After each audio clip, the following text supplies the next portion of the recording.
ये एक जॉकी के लिए ना जिंदगी का सबसे बड़ा अचीवमेंट है कि मैं डर्बी जीता हूँ। तो इसका दूसरा तीसरा साल है इन इज वन द डर्बी। यहाँ पे जॉकीज की उम्र गुजर गई है, उनको डर्बी नसीब नहीं।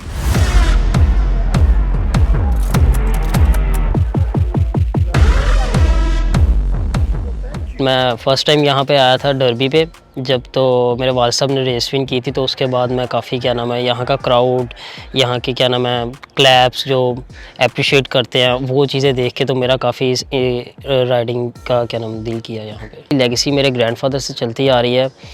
वो भी जोकी थे, मेरे जो फादर थे वो भी जोकी हैं। तो उनको देख के, उनकी घर में जो पिक्चर्स थी विनिंग की, उनको देख के मैं काफ़ी इंस्पायर हुआ। तो मैंने इस फील्ड में आने का डिसीजन लिया। ये काफ़ी डिफ़िकल्ट टास्क है कि हमें वेट मेंटेन करने के लिए काफ़ी कुछ कितने दिन हमें खाना नहीं पड़ता है। उसके बाद वॉक करना, अपना जो से ये फ़ैट है वो लूज़ करना, स्टीम, सबसे डिफ़िकल्ट ये है। सबसे मुश्किल चीज़ राइडिंग के दौरान यही है, अपने जो घोड़े की नेचर है उसके अगेंस्ट नहीं जाना। वो जो चीज़ सूट करता है वही है उसके साथ ट्रीट करनी है उसको।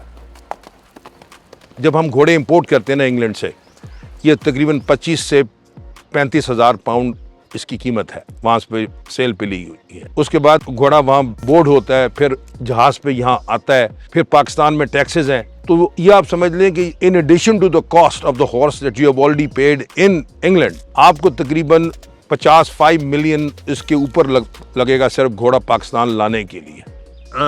घोड़ा जो है ना वो जॉकी को जॉकी बनाता है, लेकिन घोड़ा बगैर जॉकी के जीत नहीं सकता।